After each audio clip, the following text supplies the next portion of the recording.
CM Revanth రెడ్డిపై BJP నేత మహేశ్వర్ రెడ్డి తీవ్ర విమర్శలు చేశారు. సీఎం హామీలను ప్రజలు నమ్మట్లేదన్నారు. అందుకే దేవుళ్ల మీద ఒట్లు వేస్తున్నారు అన్నారు. ఏ ఊరికి వెళితే ఆ ఊరి దేవుడి మీద రేవంత్ ఒట్టు వేస్తున్నారన్నారు.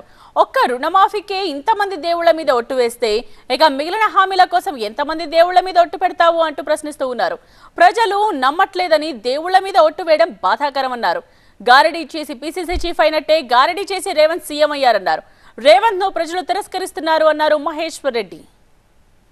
సాక్షిగా 100 రోజుల సమయం అడిగినావు, 100 రోజుల్లో అన్ని అమలు చేస్తా అని చెప్తివి. ఈరోజు 100 గడిచింది, 4 నెలలు 4.5 నెలలు గడుస్తున్నది. ఇక ప్రజలు నిన్ను నమ్ముతలేరని చెప్పి ఒకసారి జోగులమ్మ అంటివి, అమ్మవారి మీద ఒట్టు పెట్టుకుంటేవి.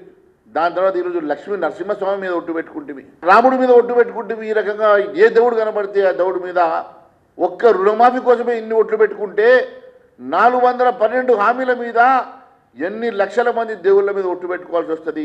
ఏ ఊరికో ఆ ఊరిని ఒప్పియాలంటే ప్రతి ఊరూరా పోయేసి పోషమ్మల మీద మైసమ్మ మీద ఒట్టు పెట్టుకునే పరిస్థితి వస్తుంది. ఈరోజు ప్రజలు నిన్ను నమ్ముతలేరు కాబట్టే నువ్వు ఈ రకంగా ఒట్ల భాగవతాన్ని పెట్టుకున్నావు కదా.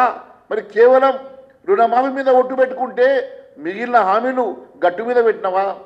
మిగిలిన హామీల సంగతి ఏమని చెప్పి నేను ప్రశ్నిస్తూ ఉన్నాను.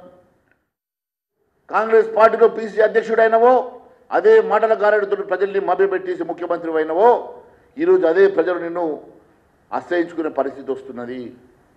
నీవు కేవలం ఏదో ఒక గారడి చేసి ఈరోజు దేవుళ్ళను కూడా వాడుకొని దేవుళ్ళ మీద ఒట్టు పెట్టుకునే స్థాయికి నువ్వు దిగజారినవంటేనే ఈరోజు నీ పరిస్థితి ఏ రకమైనటువంటి పరిస్థితి ఉన్నదో ప్రజలకు అర్థమవుతున్నది.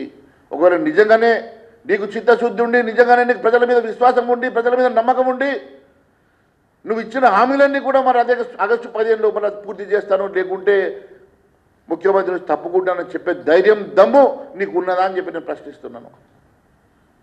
ఈ రకంగా ప్రజల్ని మోసం చేయడం మంచి పద్ధతి కాదని మరొక్కసారి నేను ముఖ్యమంత్రి గారికి తెలియజేసుకుంటూ